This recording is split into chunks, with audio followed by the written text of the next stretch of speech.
Sabe aquelas histórias que a gente já ouviu tantas vezes que parece não ter mais nada novo para descobrir? Pois é, a história da praga da saraiva no Egito é uma delas. Mas e se a gente descobrisse que, olhando com os olhos de um sábio de quase 1000 anos atrás, é possível enxergar camadas de significado que geralmente passam batido?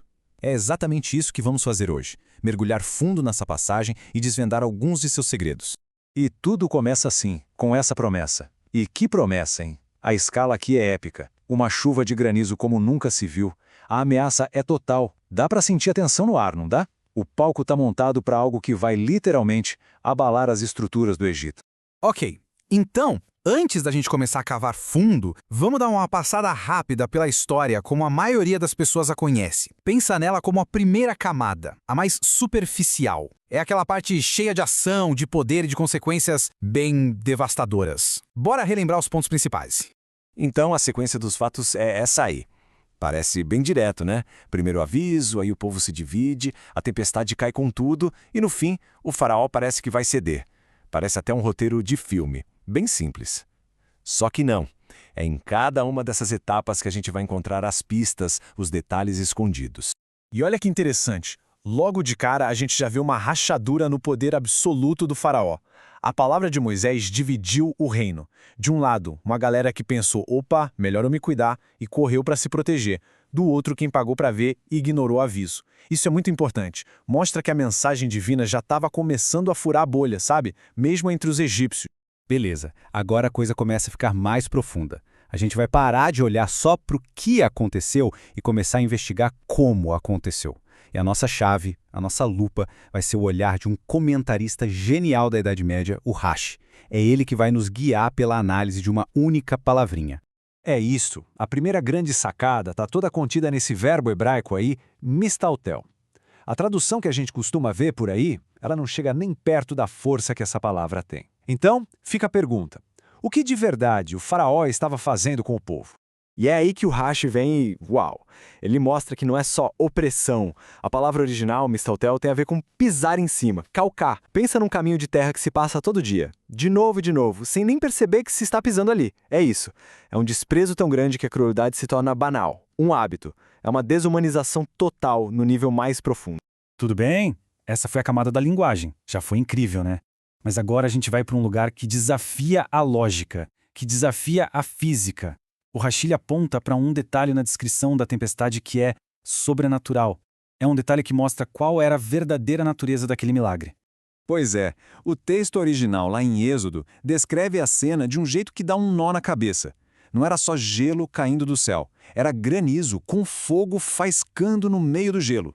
Peraí, fogo e gelo juntos? Isso é simplesmente impossível pelas leis da natureza que a gente conhece. E a pergunta é essa, né? Não tem como fugir. Como é que fogo e gelo podem existir no mesmo lugar ao mesmo tempo? É o tipo de contradição que simplesmente quebra tudo que a gente entende sobre o mundo. E a resposta do Rashi é de uma beleza, é pura poesia. Ele diz, a questão aqui não é física, a questão é propósito. Para cumprir a vontade do Criador, esses dois inimigos naturais, o fogo e a água, fizeram as pazes. Eles suspenderam a própria natureza por uma causa maior. Ou seja, o que a gente está vendo aqui não é um milagre só. São vários, um dentro do outro. A tempestade em si, claro, já é um milagre.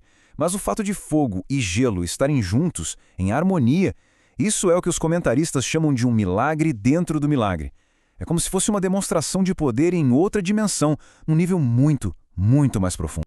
E tudo isso, essa análise da palavra, esse milagre dentro do milagre, tudo converge para um único ponto. O coração do faraó. É aqui que a gente chega no clímax da história. E, de novo, vai ser uma única palavra que vai nos dar a revelação final, a mais impactante de todas.